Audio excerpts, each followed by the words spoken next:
Good news, everybody. That was my terrible Hubert Farnsworth impression. We had that writing session on Tuesday. Yeah. It wasn't very good. Uh-huh. I wrote maybe 100 words. Uh-huh. Felt bad about myself. Yep. And deleted more than I added. Yeah, I didn't know about that part, but that was most of that process was me just deleting what I already wrote. Or rather, what I was writing. Anyway, yesterday, something tickled me. Deep inside. You know when that happens, it just gets up in there. Mm-hmm. Well, I got in the mood and I started doing some writing. And I knocked out 1,000 words on that story. Ooh, nice. So now I'm progressing it, and hopefully I can keep that going for a couple thousand more words, finish it, and submit it to the anthology. Because we only get to the end of the month, right? Yeah. So and you're going to be busy here soon, so you're going to have to get cracking on it. I'm hoping I can knock that out by, if not this weekend, by the end of next week sometime. Just depending on how busy I am. I'm never busy enough that I can't finish a fucking project. I'm just, how do you say, infatuated with stupid shit on the internet. I was going to say a master of procrastinating. Yeah, I'm a master of something. You ever wish your last name was Bates and you were like, like a rich guy like Bruce Wayne? So you had a butler that had to call you Master Bates. Well, I think if you were rich enough to have a butler, you could make him call you whatever you wanted to be called. No matter whatever your name was. Butlers have standards. Maybe not modern butlers. I feel like butlers back in the, because butler used to be a noble, noble profession, but it was a profession. Yeah, passed down like the family. Yeah, that people sought out because not only live in a baller ass house, but you make a lot of money being a butler. I feel like butlers now make a lot of money, but they're probably more, I don't know. Well, do you think there's actual butlers? Yeah, they're still butlers, but I feel like they're more expendable now. Or like rich guys, instead of wanting one butler to... Wait, I don't know, because I don't really know the lives of like super rich people now. Because we think of like Elon Musk, but how many billionaires don't you know about? They're probably or even like the Saudi princes. You can't tell me they don't got some cool butlers. Or has everything just switched to maids? No, because the butler's different, man. No, when you actually get rich, Spencer, break this down for you. All right, quick. There's a few things that go on. You have your maids. I would say that's bottom tier rich guy stuff. Because I can get a maid now. Like, they don't really cost that much. Live-in maid, second tier. That's obviously out of my price range.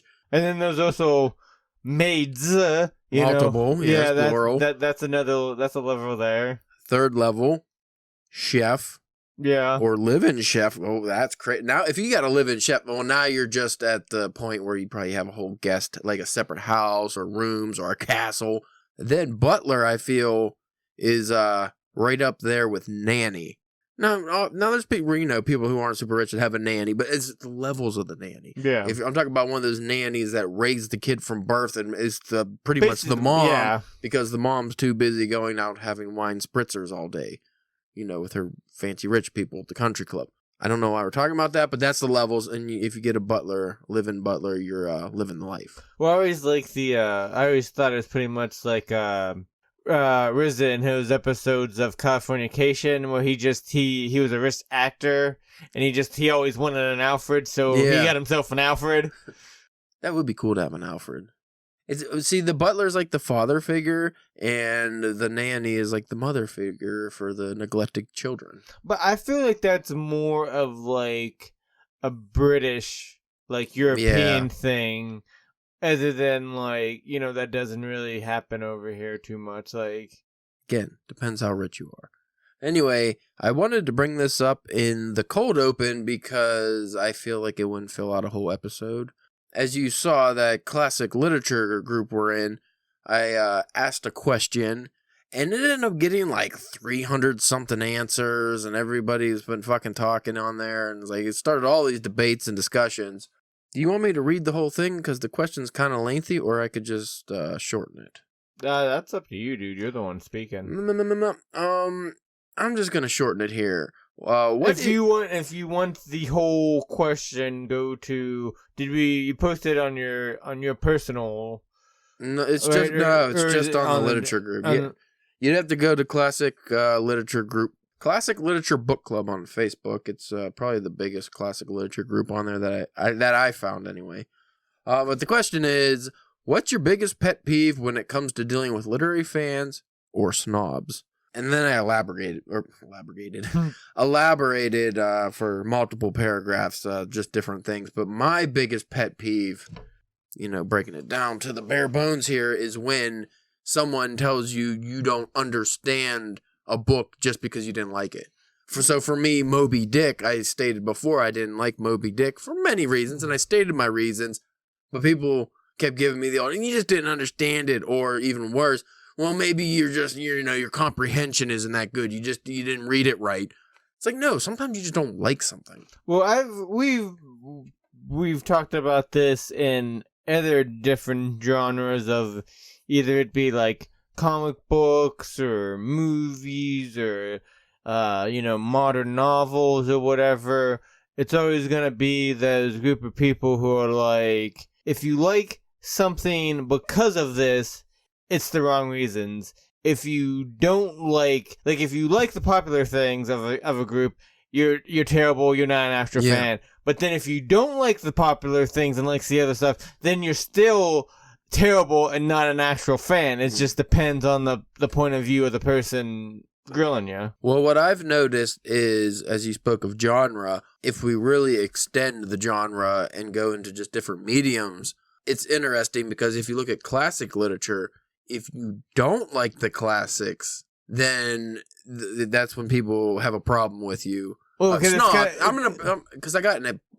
didn't get in a debate, but some people argued my point because I put snobs in the parentheses when I said literary fans or snobs, because snobs are the ones I feel are the ones that talk down to you. Yeah. But some people took that personal, probably because they're snobs. So if you are dealing with snobs, they're the ones who are like, if you don't like, the Count of Monte Cristo, Moby Dick, Anna Karenina, then they look down on you like, oh, you didn't understand. Those are the fucking snobs. But when we go to, like, say, the manga world or the anime world, well, it's different. If you like the popular thing, then those particular snobs, those gatekeepers are like, oh, you're not really a fan of the anime genre if you're just watching, Attack on Titan and Dragon Ball Z. And, like, they want you... Or I feel like they don't want you because you don't want you in their exclusive club. Yeah. They want you, though, essentially to be watching the obscure stuff. They don't want no new members. Yeah.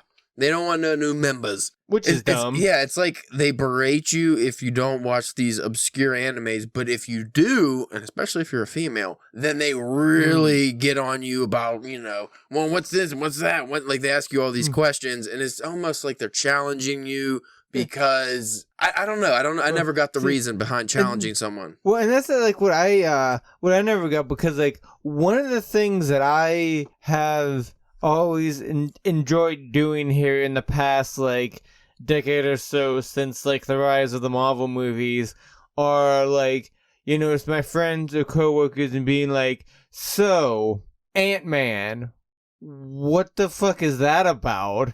And then being like, and I can be like, well, how big of a detail do you want? Do you want me to go into some details? You just want the broad strokes, And like, I like doing that stuff. The only time I don't like is whenever like somebody who that doesn't know, who then tries to challenge you, and it's like, dude. That's when your inner gatekeeping geek comes out. You're like, hey, buddy, I know my shit, and I know you don't know the shit, so don't challenge me on the shit. Yeah, it's different, like, if I'm at, like, the comic shop, and one of the guys, I'm like, and they're like, no, I think it was the other way, and I'm like, yep, you might be right, because, like, because, again, they, like me, have the experience, like, you know what I mean? Yeah. But I would always like to try to talk to people, and try to bring them in, and like, dude, like, if you like that movie, you should check out this series. Like, it's a mini series that doesn't tie into anything or whatever, just try to get them, well, that's what more interested. I've always felt was the healthy way of being a part of a fandom is the desire to introduce new people to what you like, so you have more people to express what you like with and share what you like with. So like the classic literature group, there's a lot of people in there who are always telling me new, like, old writers I never heard of, or even some modern writers, books I've never heard of, and they introduce you and they're excited about it. And then I check out some of them if it interests me, and then I find new writers that are like, oh, I never heard of this person, and I really enjoy it. Thanks for introducing me. Then you have something to talk about. But then there's also those people in that group who do the opposite. They're like, if you don't know, you don't know, and I'm not telling you. If you don't read the poetry of Ezra Pound, are you even reading poetry? You'd be like, I guess not. I don't know. See, I have a question for you because you live in this particular ward more than I do. Do you find, like, in classic literature or just even in like modern literature, do you find that hatred or that mindset is a little bit more stronger than what you might find in other genres or other mediums? It's different, and the main way it's different is because it's almost like classism, where in the classic literature world, you get a lot of people trying to flex their intellect on you, and almost trying to education shame. Because you'll notice if you read enough of those threads, a lot of the people who come off very snobby always have to announce their pedigree before they give their opinion.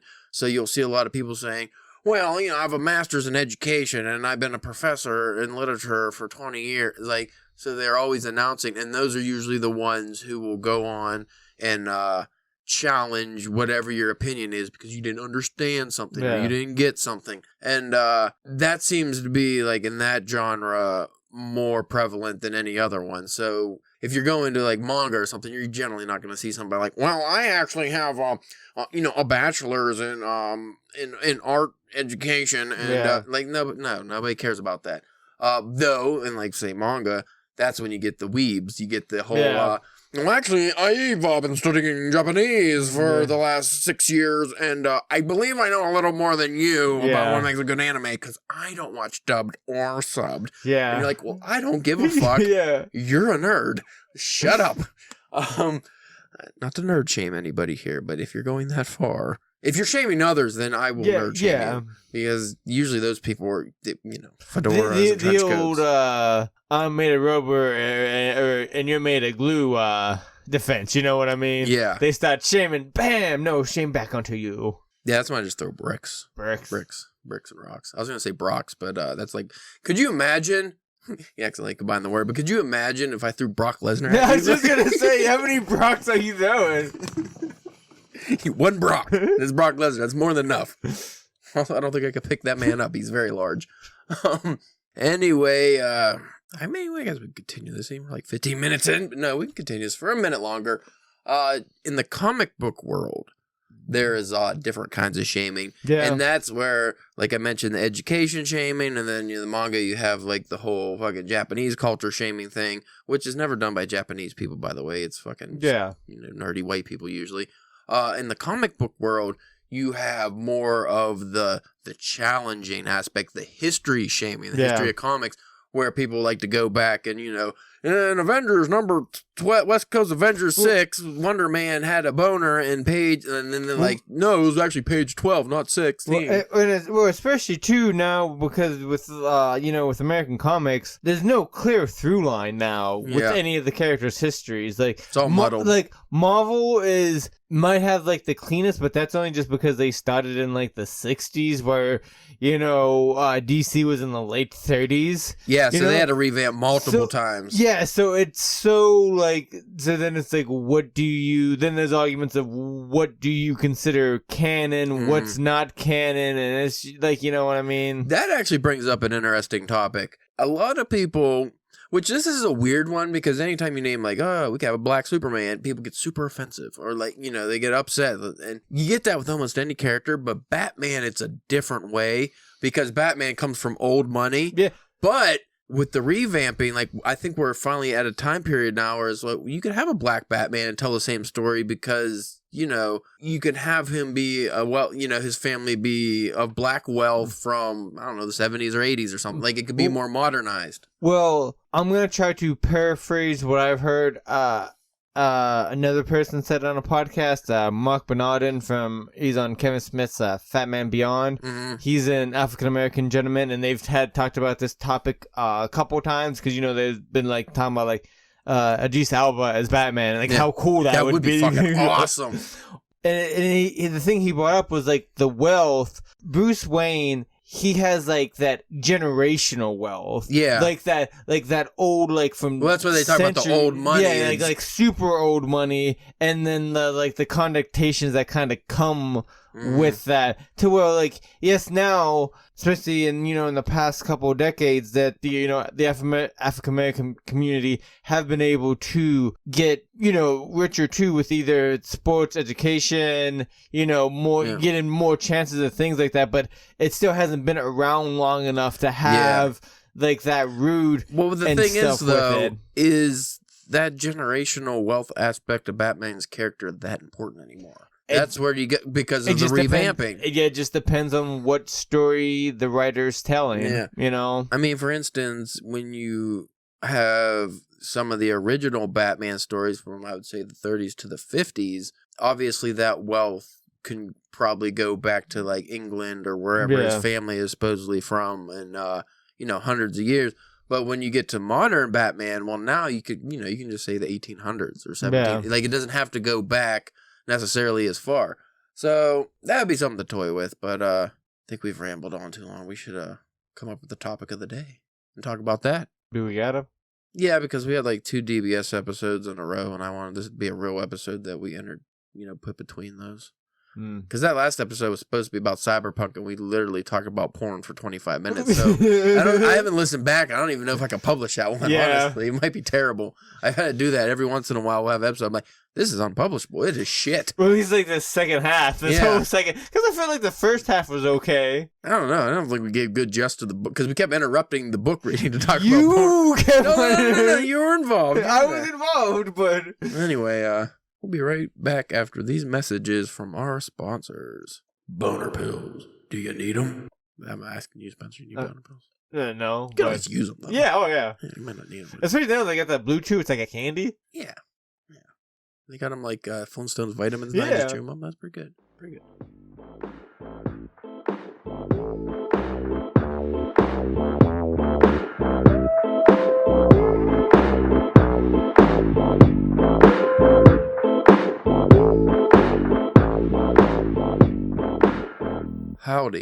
Howdy. This is the Drunken Pen Writing Podcast. This is Cass, sorry. Oh, man. That intro got me roused up for intellectual stimulating conversation, but then we had a bit of an intermission, and now I just want to go take a nap. I am your host, Caleb James. With me today, Spencer, the Sapporo Sapsucker Church. You ever have Sapporo beer? It's all right. No. I think it's pronounced Sapporo. Sapporo? The double P fucks me up. Where is that located? Japan. Okay. Sapporo. Or it could be Sapporo. Anyway, today's episode is based on an article Spencer Church wrote. How many years ago? 2017. Long time ago. I can't believe we had the site up back then. It doesn't seem like we should have. No. We're not famous yet. And we can't do what this article is about, which is 10 questions you must ask yourself before quitting your day job to become a full-time writer. Well, it should be interesting to see the thoughts and views, because that's obviously that's very early on in this experiment that we've been working on. Judging by that long ass title, yeah, I would say that was early on in the writing experiment here. So it should be interesting to see if what our thoughts and views may vary. Your thoughts and views. Your thoughts and views. It's interesting to see if how much your writing has improved since this article dropped. I hope a little bit, because when I read articles I wrote from different websites and stuff, when they pop up on the old internet, go viral again and fucking piss me off, because I'll start reading something I'm like, oh, that's cringy. Like, my writing and grammar has improved drastically since then. Well, if I was honest with you, I was hoping that we would just go by the titles and just riff on the titles and not actually do it. You don't want me to read the article? Well, I mean, I'm going to read the article. You said, how long can we stretch this 7-minute article out? I got to read the article or else we're not stretching anything. Oh, boy. I'm going to read your intro. It's a hot intro. Coming in hot. Am I? I don't even remember. Yeah. God, no, you didn't even remember that you wrote this. I thought I wrote this, but then I read that long-ass title. I was like, that couldn't have been me. Actually, I think I probably came up with the shitty title for you. Yeah. What is the dream for most aspiring writers? The most common answer is to make a career out of writing. Well, duh. Yep. After all, you love writing, so why wouldn't you want to do it for a living? The problem, though, is how do you take that giant leap of giving up your current work life to write full time? That is actually a very valid question that I still, to this day, struggle with. In 2017, I was like, yeah, by 2021, I'll be a famous writer. That didn't happen. Matter of fact, I didn't accomplish any of my writing goals since then either, really. Did not become published in any major magazines or anthologies as of yet, and didn't submit to a lot. Every year, I'm like, I'm going to submit to this many, and I submit to like 2. And usually they're either out of my league or the story just would never fit. Becoming a full-time writer is scary on so many levels. For one, you will no longer have financial security. That's a big one. Unless you are already filthy stinking rich, then you shouldn't even be writing. Damn it. Penis. Why did you put penis so many? I'm sorry. Also, we aren't all Stephen King, which means our work isn't guaranteed to sell like hotcakes no matter the quality of the writing. Especially, if you're starting out, that's tough. Until you have a built-in audience, then you know will buy your work, even if it's dog shit. That's tough. It's a huge risk, but if you think you're ready to take it, you must ask yourselves these questions first. Because it's always better to be safe than sorry. And there's a nice picture that says better safe than sorry. Number 1. See, this definitely is early on because I think at some point we switched to doing the countdowns in reverse order because that brings the interest to the article, makes people want to read it when it's 10, 9, 8, 7, because they're like, what's number 1? Yeah. But if you start with number 1, people don't give a fucking... that's the top one, fuck it. Well, at this point, they've clicked. They clicked. We got their money. We got all their money. We got their click. I mean, we don't charge, but if we did, we would have had their click money. If we had ads, we probably would have made 30 cents on this by now. Yeah. Number 1, do you need to write full-time to be successful? Here's the obvious question you should ask yourself. Before you answer it, you'd be surprised by how many successful writers still have day jobs. Now, granted, having a decent paying job that you actually like doing helps make juggling work and writing a bit easier. The thing is, we all want or need more writing time, and if you're already working a full-time job, it can really be challenging. Some folks are lucky in the regard that their jobs allow them time to write while they are at work, but most of us aren't afforded that luxury. Just remember, if you do decide to quit your day job to write full-time, make sure you have enough money saved up and a plan to be successful. Never quit your job if you aren't financially stable or have a substantial alternative income. I would say, what I would add to that... Sugar mamas. Need to find sugar mamas. If you have a sugar mama or sugar daddy, that would be obviously a good move. But what a lot of people do if they're married and they decide to take on, trying to become a full-time writer... The spouse does have a decent paying job and insurance. I'm sure that'll pop up on here. So you can, the wannabe writer there can maybe, have a little more time because you can't live like that forever. Most situations. Yeah. Maybe like you said, like the wife has a good job. So maybe all you have to do is pick up a couple days a week. Yeah. Part-time something. Some place or whatever. Another good idea I think would be before you take on, like trying your hand at being a full-time writer is, one, it would really help if you, I don't know if this is on the list, but if you already have writing gigs online, like you do freelance work or something, or maybe you have side gig at a magazine, that would be very beneficial because then you're getting paid to also write. And you also know that there's a good chance of you having steady work coming in. But even if you don't and you're thinking about getting into it, I would say have at least a full year's income in savings. I think that would be a really good move because nothing would be worse than like you have maybe a couple $1,000 in savings and that's all you have. And even if you do have, a spouse who can support you, how long are they going to really want to support you? Even if you're taking care of the house and stuff, like they might start to resent you. Yeah. Because like, oh, your book isn't finished. It's been 2 years. Yeah. Maybe it's time to get a job. Not even done with the first draft yet. Yeah. Maybe you should get a job while you're toying with the idea for this book. Number 2, I feel like this should have been maybe number 1. Number 2, do you really want to write full time? You're probably thinking, of course I do. That's the whole point of reading this. But it's a whole other thing to actually spend 8+ hours a day, 40+ hours a week writing. Just like a real day job, you'll eventually get burnt out. The main issue arises when you rely on your writing to cover your cost of living. When your writing does become an actual job, that's like anything that becomes an actual job. Usually you end up going, fuck, I gotta do this again. And that's, if you look at the successful writers, that's how they handle their writing. That's how, Yeah, like a day job. Yeah, like we've said before, Stephen King's been known to quote it as, I go in and I do at least 6 pages every day. At least 6. But it does, if you have the time and the money that you can actually do that, eventually you would get used to it. Yeah. It becomes a routine. That's another topic we've talked about, writing routines. Being a paid writer sounds like a wonderful dream to most of us, but the reality can be closer to a nightmare. Really, Spencer? A nightmare? I don't remember, so it might be. You see, when writing is your sole source of income, writing is now your job. That means it may become less enjoyable and more like a chore you need to do rather than something you want to do. Most likely, you won't go right into selling and living off of the books you want to write. Instead, you'll find yourself taking odd freelance jobs to cover your bills. And that can be a lot less fun than you ever imagined. And then has sad SpongeBob flipping a burger. You've gone a lot of SpongeBob for the picture so far. Maybe the whole thing's SpongeBob, dude. I don't know.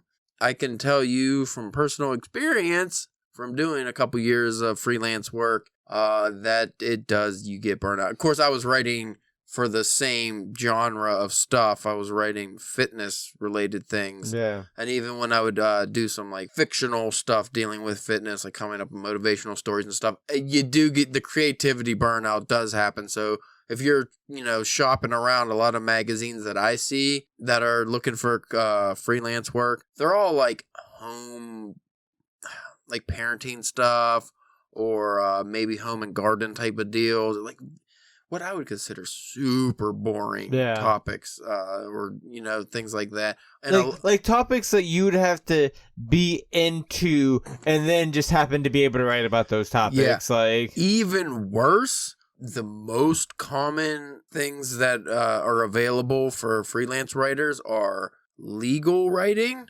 which I don't know if you have to go to school for that or not, but that sounds awful.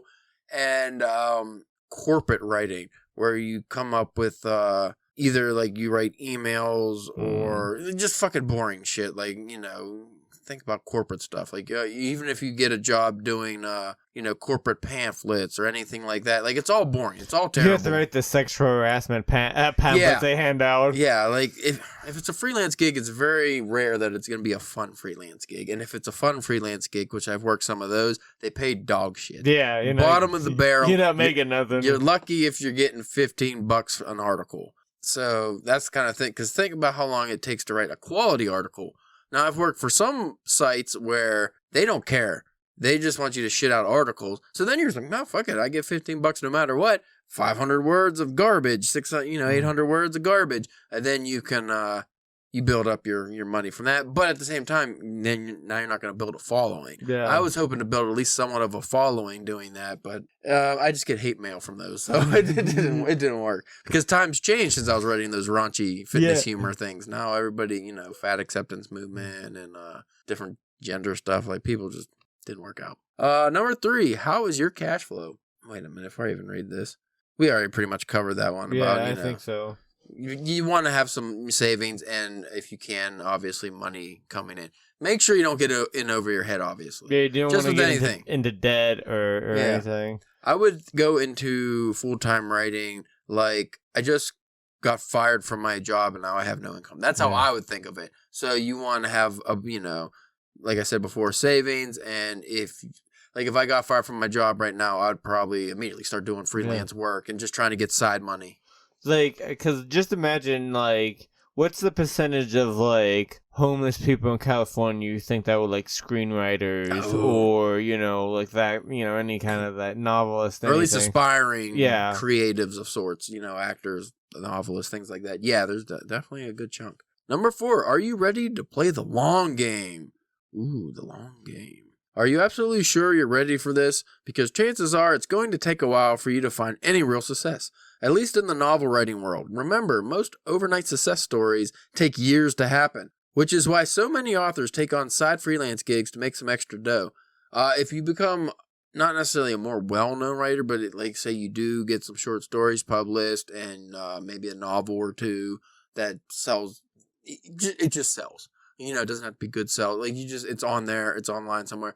If you have that kind of resume which could be a basic resume, but, that kind of resume, you're more likely to get picked up for magazine work and things that would be a little more enjoyable and higher paying. If you have a journalist background, that would be a lot better for getting different kinds of work. Or if you just, Hunter S. Thompson, like you have some maybe you covered events or something and you wrote about it in such a way that different magazines can see that and they would want you to come work for them. But remember, magazines are a dying breed, so that work is drying up. Newspapers, magazines, not the best thing to get into. You never want to bank on nailing a huge book deal right off the bat, and even if you do score that book deal, you probably won't make enough money to live off. Remember, you aren't going to make Stephen King money. Hell, even Stephen King didn't make Stephen King money when he first started writing full time. That's how I know you wrote this. Stephen King. A lot of Stephen Kings. Yeah. It takes years of hard work and sacrifice. Nobody said being a writer would always be fun. Continue reading on the next page. Really, Spencer? Hey, 10 bloggers like this. Nice. That's pretty good for 2017. Nowadays, we're up to 12 bloggers like it. Yeah. Number 5. Can you get affordable health insurance? I don't really have to go into this one either, but if you are technically unemployed and you're doing freelance gigs, if you're living because this is very United States oriented, I would imagine. Obviously, if you're, in other countries, this list would probably be a little different depending on your situation, because a lot of places have different kinds of assistance. But if you live in the United States, for instance, health insurance is the biggest one. Most health insurance here is tied to your work. So if you're not working and you're not living off of a welfare, you don't have a welfare insurance, off the government, which usually you can't get, I don't think, if you just quit your job. Yeah. I think you get fired or whatever. Usually if you have kids too, if you're in your 20s, maybe that's not a big deal. But if you're getting a little older, like us, in your 30s or even 40s or 50s, or you have some kind of medical issue, not having health insurance is not an option. So how do you do that? You can look into buying, whatever private personal coverage, I don't even know, would be out there, and that's probably super expensive. So you would obviously have to factor this into your savings and, your incoming cash flow from side gigs. Now, again, if you have a spouse who's supporting you, you're married, maybe you could be on their insurance. But obviously that's a big thing you'd want to look into before quitting your job is, how are you going to have health insurance? Because even if you're young and healthy, you could break a fucking leg. Yeah. One $3,000 bill can put you in the hole big time. Well, I know personally, I made sure to put that in because I know my own personal history with medical issues and stuff like that. And not imagining I just know with having even a decent insurance, that shit's still expensive. Super expensive. Way too expensive. I like this one, just says, picture unrelated, and it's a panda shooting a rainbow through a night. I like it. I do too. Number 6, are you ready to be an entrepreneur? This is one people don't actually think of when they're becoming a writer because you're your own boss now. And they think it's just you sitting down in front of your laptop, typing away. But it's not just I'm a writer, but then I just, if I get a book deal or something, somebody's paying me, I just ship. But no, you're doing most of the stuff yourself. It's kind of funny to think of yourself as an entrepreneur when you're a writer, but that's kind of what you are. You have to be ready to sell yourself and your work any way you can. Like a dirty whore. Like a whore. Or at the very least, try to find paying work from other sources to move your career along. Again, this won't be an easy process. If it were, every aspiring writer would do it. Many writers have trouble marketing themselves. They even think that if they can score that elusive book deal with one of the big name publishers, they won't have to worry about the marketing. Unfortunately, that's 100% incorrect. So even in 2017, we both knew that the publishers do not market for you. You have to do your shit yourself. In fact, many big publishers want to see your self-marketing plan before you sign a book deal. Ooh, that would kill me. To be blunt, you'll be doing the bitch work when it comes to selling your work. So you better double work, Spencer. Come on, man. You could have said writing. So, as an editor, I hate redundancy. Well, as somebody who edited this, I missed that. But this was 2017. I wasn't that good of an editor then, I guess. Judging by how many SpongeBob pictures I was. But most likely, you turn this in, it's like, I don't feel like doing this. I'm just going to speed through it. Also, some of those indie author books, I'm not going to name any specific ones. Some of the the anthologies I picked up. Good stories. Noticed a few editing errors. couple spelling and grammatical problems. Not so much spelling errors, just words missing or double words or were a word where you clearly notice the author meant to delete the word and put another word like and but. It's not and but, either and or but. Like you wanted one of those, you accidentally, both of them slip through. Happens sometimes. Things slip in the butt sometimes. Yeah. So you better come up with a plan on how to market yourself effectively before you quit your job to become a writer. Yeah, that's a tough one. Is the marketing, and especially now because people, you gotta have a shirt, you gotta have a mug, you gotta have fucking, all kinds of stuff. Yeah, you have to be a brand. Yeah. In the old days, you didn't have to be a brand. Now you have to be a fucking brand. Like, everything has to be a brand. And you remember, even from 2017, like, writing has become even tougher because now you're competing with TikTok and, before you were competing with, like, YouTube and stuff, but now it's like you're really competing with, like, Instagram. Like, just people who put out easy, mindless entertainment, and you're a writer trying to get people interested in your work. And things that last a minute tops. Yeah. Other than to like an multi-hour read of a book. Yeah, it's very difficult. So you're really looking at a niche portion of the population here. That's like who you're marketing to, and so you have a niche portion of the population who already have way too much to read that they're never gonna read all that they have to read. Well, that's what I'm saying. You have a niche portion of the population who even read and buy books, and then you're marketing to them. And then you're probably marketing to a sub-niche of that niche because, if you're a sci-fi writer, you're going to market yourself to sci-fi readers. So it's just like, you might actually be dwindling yourself down to the thousands. Yeah. Like, it's tough. Number 7, where will you get your human interaction from? Do I have to read this one? That sounds kind of stupid. I'll read it because nobody knows what the fuck you're talking about. We could just riff about it or whatever. I don't want to riff. I don't know what you're talking about here. What interaction? For some, this could be a big deal. For others, not so much. I'm going to read it like a 20s newsman real fast, okay? For some, this could be a big... Fuck, it's hard. How do they do that? They must have been skilled auctioneers, too. Yeah.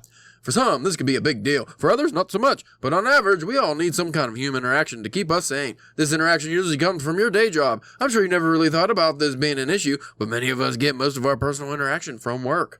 So this just seems to be about, meeting people at work and stuff. The funny thing is when this was written, like, you're clearly thinking about where you'd get your social interaction from, probably just to fluff up the article. But 2020, this became a reality for everybody. So, I don't know. Did this show that the pandemic, did it show that social interaction isn't all that important or more important? Some people have had a hard time. Yeah. A lot of mental health issues arose from this. Some people, like such as myself, I actually loved not having to get oh, you're telling me I don't have to go to this shitty event or I don't have to go to these people's house for dinner? Like, that's kind of nice for me because I'm an introvert, but extroverts are probably fucking climbing the walls, getting cabin fever. Or, I would be also climbing, even though I'm an introvert, I'd be climbing the walls if I was living in, like, New York City or something. Yeah. And you literally couldn't leave your house. Like, where we live, it's not so bad, but some places, fucking like LA, that had to suck. Yeah, especially, like, in the beginning where it's like, you had certain times to go shopping. Yeah. And after that was it. Oh. Number 8. By the way, folks, I know it's April, but it got really cold here in this part of Pennsylvania. It's like 40 degrees. So if you hear that blasting sound, that's the fucking heater. Again, hey, we're done with this. Just be happy, you guys, that we waited till after the dryer was done running. It was the washer, and it was clanging and banging. I'm not the one who turned on the washer. I'm not going to name any names, but there's only 3 people in this house, and 2 of them are me and Spencer, and 1 is my soon-to-be wife. Who do you think's more likely to be doing laundry? Well, that's just sexist, sir. I do laundry once a week. I've been doing laundry once a week for the last, fucking 15 years, or... Actually, I think I started doing laundry when I was, 6. Let me guess, and everything's in one load? Yes. Don't separate that. Obviously, I've been doing laundry since I was, 6, because if you watch how I do laundry, sometimes things get ruined or shrunk. I don't care. If it gets ruined, I throw it away. Fuck it. Anyway... Number 8, do you have the discipline to work independently? This is actually a good point. Because a lot of people think they do, but a lot of people are actually more driven by having imposed deadlines by other people or someone there that makes them do something. Yeah. You don't really know until you start on your own. But if you like me and you, I feel for the most part, like our writing sessions, we seem to probably do better than a lot of the times when we're by ourselves. Because when you're by yourselves, you can be like, well, I got all night to do this. And you just keep fucking off and fucking off and fucking off. And then you're like, I ruined the whole, or you just finally get too tired and like, I'll do it tomorrow. Yeah. That's what happens. It's one thing to get work accomplished when you have an overbearing boss breathing down your neck and barking orders at you until you get things done. That sounds like somebody wrote that from personal experience. It's another thing entirely when it's you trying to tell yourself what to do and when to get it done by. And also, if you are like us and have some kind of, you anyway, have an overbearing boss breathing down your neck, when you get home, you probably really want to fuck off then because you like the last thing you want to do is also be mean to yourself and make yourself work. Far too often, writers who simply try to will themselves to get work done and end up putting the work off over and over for some. Okay, so pretty much what I said, yeah. So that's, I got a Bruce Campbell gift there for some reason. I like that. Smooth. Number 9. Do you have supportive family and friends? I got your back, buddy. That's, you know what? That's more than some people got. Yeah. We got each other. Some people got nobody. As I stated many times previously, if you're going to quit your day job, you need to make sure you have certain things set up to make that a possibility. A lot of that can come from your friends and family. Hopefully they will be able to support you in your times of need if you decide to go this route. Obviously, you don't want to rely on other people to support you or help you out. Unfortunately, things can go south sometimes. And that's when the people you are closest with may be there to bail you out of a bad situation. You know what I actually can say from personal experiences? I had you and a few other people, you actually came in when I was, the COVID. Yeah. We had COVID and we were fucking sick and stuff. We couldn't leave, couldn't go anywhere. You brought us like some groceries and a few things. Mindy's mother did the same thing. And then I had like a few other people reach out like, hey, if you need anything, I can really appreciate that. You don't realize, during fucking how many days of the year you don't have any kind of problems, how important that is. Yeah. Until you actually, live that. So you might not realize it until you're writing and stuff and you don't have health insurance. And then all of a sudden you get sick and you're like, oh, fuck, what do I do? And, that's, it doesn't have to be, that could be a financial situation. Fucking half your house gets blown up by something and now you need somebody to help you clean up the rubble. You never know. It's always good to have a support group. Unfortunately, a lot of people don't have that. And that could be another bite in the ass is if you think you have a support group, but you have the wrong people in your life. And then that actually happens usually to people who have a lot of friends and even a lot of family. And they're like, oh, yeah, I'd be good. And then something happens and really nobody has their back. Well, and that's one thing I worry about, especially on the lower indie author level of writing. It's like, you get people who are supportive and they buy each other's books, but it's like it's this weird circle jerk. It's this weird house of cards of keeping people, and it's like nobody's it's the same $20 is going around in a circle, and it's nice and it's cool to show support for your for your fellow compatriots and stuff like that. But again, it's not getting anything done if you guys are basically just handing each other books. Yeah, if one or especially because they're not probably going to even read them or anything, Now, if one or a couple of them, have, say, like a huge social media following or popular or, maybe they're higher up on the writing scale and actually have a real publisher or something, then maybe them buying your book could actually help, because they could do a little promotion for you, things like that. But it's, when everyone's on the, mostly on the same tier, just buying each other's books, it's not doing a lot. It's just kind of making each other feel good. Again, especially like I say, if you... We've talked about before, got so much stuff to read. And it's different as if you read one person's book and then they have other books and you're like, oh, I really like this guy's books. I'm gonna buy them to read them because I enjoy them. But it gets tricky whenever you're just buying somebody to help support. Essentially, just be nice and support, yeah. And they're trying to buy from you to try to be supportive, but it doesn't get anything out of it. Yeah. Yeah, I had that one time when I originally set up the DPW donation page, which, by folks, you can donate to DPW if you ever want. All donations or payments or anything we get actually just go to, upkeep and you're mainly just paying for the site and the hosting fees. And if you go on there, that. I think I list some of the costs we have. So, but anyway, when I first did that, an author reached out and donated, to be nice. I think I bought their indie book they had for like 15 or $20, and then they wanted to be nice and donate to us, so they just pretty much sent the same money right back. Yeah. So it was like kind of a wash. Yeah. Didn't you both feel good, and we're like, well, wait a minute, financially we didn't make any progress. We kind of helped each other out, but it's almost kind of hollow. Well, I mean, neither of us promoted the other's thing. We just were supporting them, so it did nothing. Yeah. I mean, I guess I got a book out of the deal, but I actually already read that online before, so. You just buying a hard copy. Yeah, just a personal copy, just to give them some money. But again, they donated so that...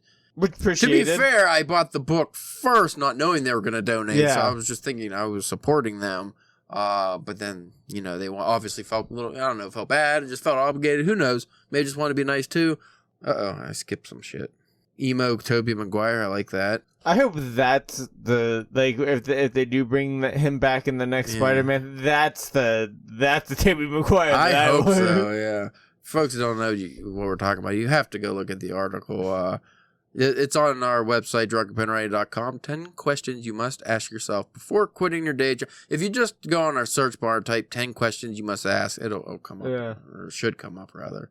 You can also go to Spencer's author profile, but since he wrote this, he probably has a big list of stuff. It'd be towards the bottom. Yeah, it would take a while to get down to it. Number 10, this is the final one. What is your backup plan if things don't work out? This is very important, actually.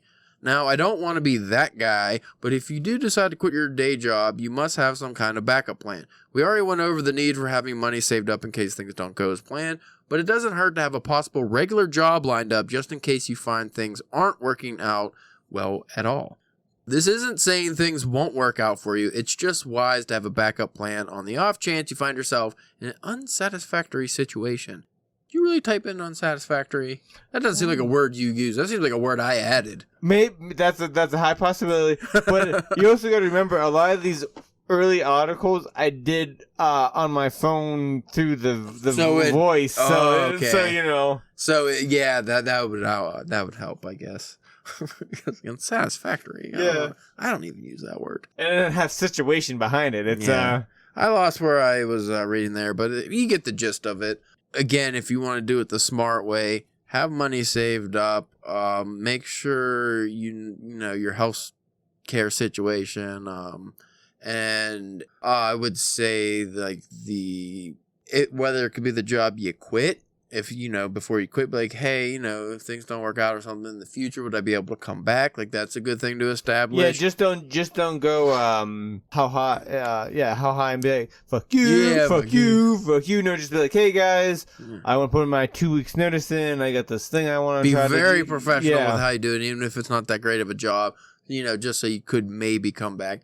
And also, periodically through your, between your writing time and stuff, look up jobs. Yeah. Like, just see what's hiring, what the market is, because depending on, because a lot of people who quit their job to become full-time writers actually worked in, like, either offices or tech. Like, that seems to be the deal with a lot of those. So usually they can get back pretty good. I don't know about now, actually, with the coronavirus and everything. Things are a little hooey, but normally those kind of jobs you can get are healthcare jobs you can get anywhere. But if you're a little lower, like guys like us, like if I quit my job, I probably wouldn't be able to just go back to my job, like, because if they hired somebody else, I wouldn't be able to, like a small company. But I could probably find something similar, or just from past shitty retail experience, I could find a job that would be something I can do before, while I look for a better job. Yeah, if that was the case. But obviously, you wouldn't want to do that if you're trying to be a professional writer. But I don't see myself making that move anytime soon.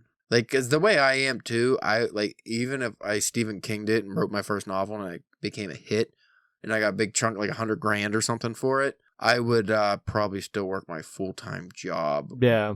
Probably for like unless I got like a couple million or something, I'm probably going to just keep my full-time job. Maybe cut down. Yeah, see if you can cut down a little bit. Be like part-time or something, or even quit that job but take a part-time job doing something easier.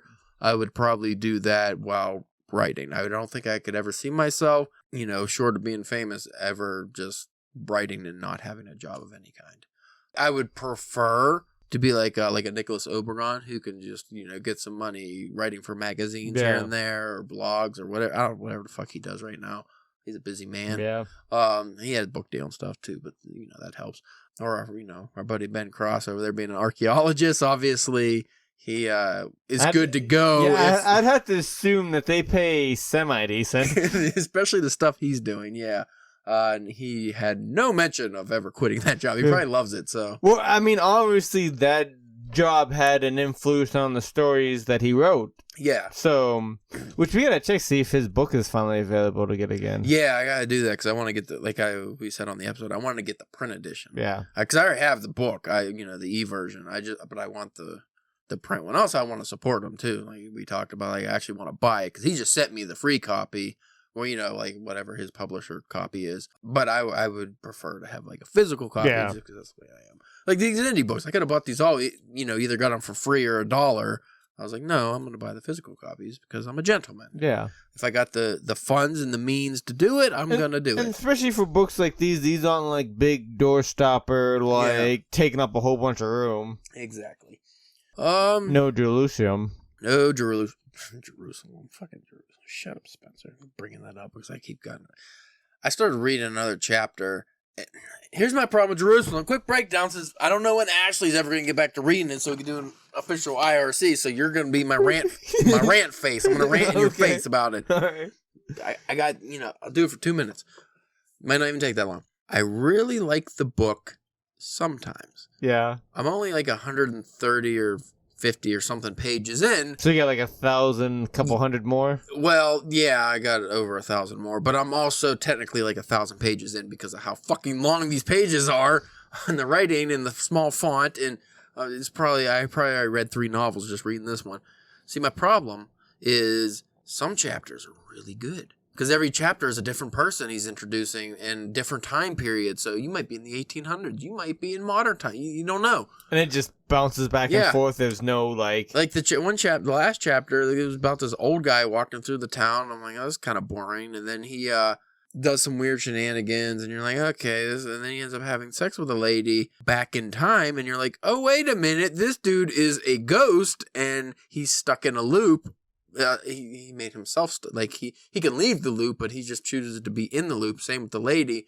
So he's like old guy walking around, but then when he goes to do certain things, he keeps reliving the sex he had with this lady when he's younger, and then he like sperms cold ectoplasm on her, and then when he leaves, he starts walking away, and then he gets older again. But it's like the same exact thing he's done all these times. It's very interesting, and then he like fucking gets crazy. I can't even explain it. I have notes, But then the next chapter I started reading, it's like some fucking boring shit. Like every chapter is different. Like I said, it's a different narrative. It's a different perspective. It's just different people. What the fuck you doing, Alan Moore?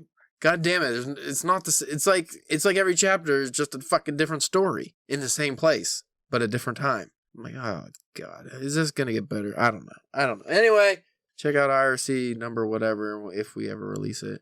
This might be the book that broke you guys. I'm planning on finishing, but even if we don't finish it, I gotta at least have one more IRC on it just to say like we fucking bailed. Yeah. I'm not just gonna leave it hanging. But like Ashley, he's just like, well, you got 6. I just returned the book to the library. It's like, you fucking jerk, you just didn't want to read it. I know what you did. You didn't want to read it. I don't blame you because I don't want to read it. I read like 3 books since then. This is the DPW podcast. Did you want to add anything to the topic at hand? No. I wasn't as cringy as I thought it was going to be going through. No, you know what? It was better written than I expected it was going to be for that time period. There's also some cool links here on the bottom to other articles you wrote. I'm assuming you wrote them. 3 ways to keep your writing unpredictable. Yeah. 4 quick tips to help you craft a killer story ending. 6 quick tips to write a better bad guy. We should probably just start doing these for the episode. Yeah. Because that sounds good. Sound like good things. Yeah. Good stuff. Anyway, this has been the DPW podcast. If you want to check out our fine articles that we stopped writing like a year ago because we just didn't want to do them anymore. But we have a lot, actually. We do have a lot of good articles on there. drunkenpenwriting.com. It's under... What is that under now? It's not just articles because I some time ago changed the menu settings here. It's under On the House. If you go to On the House in the menu, because this is all free stuff, it's articles. The only thing that's actually not free is on Top Shelf. We have a couple stories that are considered premium content, but everything else on the site is free. And those stories, I don't think anybody's fucking bought those. I don't know. I don't know. I just wanted to try it out. Yeah, see what happens. Testing it for future, future things. If you want to check us out on Twitter, Drunk Pen Writing, we've been sharing some saucy memes lately about books and writing and stuff that I steal off of other things like, I don't know, whatever fucking post pops up on Facebook. How come there's not a site called Boner Book? That would.